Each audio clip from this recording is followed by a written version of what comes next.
পৌষ পার্বণ পড়বে আর পিঠে খাবো না, সেটা কি করে হয় বলো তো। আমি এখানে খানিকটা চালের গুঁড়ি নিয়েছি, চালের গুঁড়িটা নিয়ে ভালো করে আটা মাখার মতো গরম জল আর একটু নুন দিয়ে মেখে নিয়েছি। তোমরা কিন্তু ভালো করে মেখে নিও। আমি এখানে কিন্তু একটা ভুল করেছি, সেই ভুলটা আমি ভিডিওতে শেষে গিয়ে বলছি কি ভুল করেছি।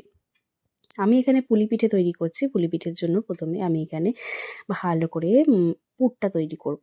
আমি এখানে নারকেল কোড়া আর গুড় দিয়ে ভালো করে মিশিয়ে, তার সাথে কিন্তু আমি একটু চিনি দিয়েছি, নাহলে কিন্তু আঠা আঠা হবে না। গুড়ে কিন্তু পুরো আঠা হয় না।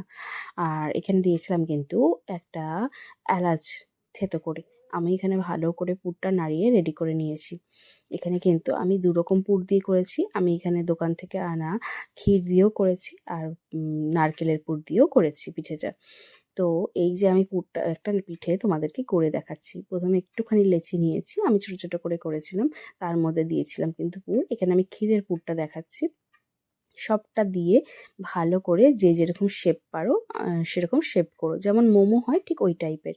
তোমরা যে যেরকম শেপ দিতে চাও। আমি আমার মতো করে ক্ষীরেরগুলো একরকম শেপ দিয়েছিলাম, ঠিক এইরকম ট্রায়াঙ্গেল শেপ। আর যেগুলো আমি নারকেলের করেছিলাম সেগুলো করেছিলাম কিন্তু অন্যরকম শেপ।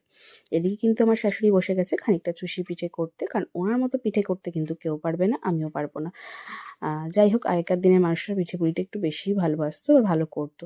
দুধটা বসিয়ে দিয়েছি, দুধটা জাল দেওয়া হয়ে গেলে আমি এখানে দিয়েছি কিছুটা আমার ঘরে থাকা গুঁড়ো দুধ আমুলিয়া গুলে দিয়েছিলাম। তার মধ্যে পিঠেগুলো যখন ফুটে উঠেছিল দুধটা, তখন পিঠেগুলো ভালো করে ছেড়ে দিলাম আস্তে আস্তে করে। আর এদিকে কিন্তু দেখো আমি কিছু ভাপা পিঠেও করেছি, কারণ সব কিন্তু দুধে দিইনি, দুধ পুলি করিনি। এই দেখো আমার ভাপা পিঠেটা কতটা সুন্দর হয়েছে, দারুণ হয়েছিল বিশ্বাস করো। আর এই দেখো আমার আসল পিঠে রেডি। এর মধ্যে কিন্তু চুষিগুলো ফেলে দিয়েছিলাম। আর একটা ভুল আমি করেছিলাম, যেটা হচ্ছে আতপ চালের গুঁড়ো দিয়ে পুলি পিঠে করে ফেলেছিলাম। কারণ আতপ চালের গুঁড়ো দিয়ে একদম করো না, তাহলে কিন্তু ভয়ঙ্কর শক্ত হয়ে যাবে। আর প্রথমে নরম ছিল পিঠেগুলো, কিন্তু তারপরের দিন সকালবেলা চিবোতে গিয়ে অবস্থা খারাপ। আমার পিঠেগুলো রেসিপি কেমন লাগলো অবশ্যই তোমরা জানিও। ভালো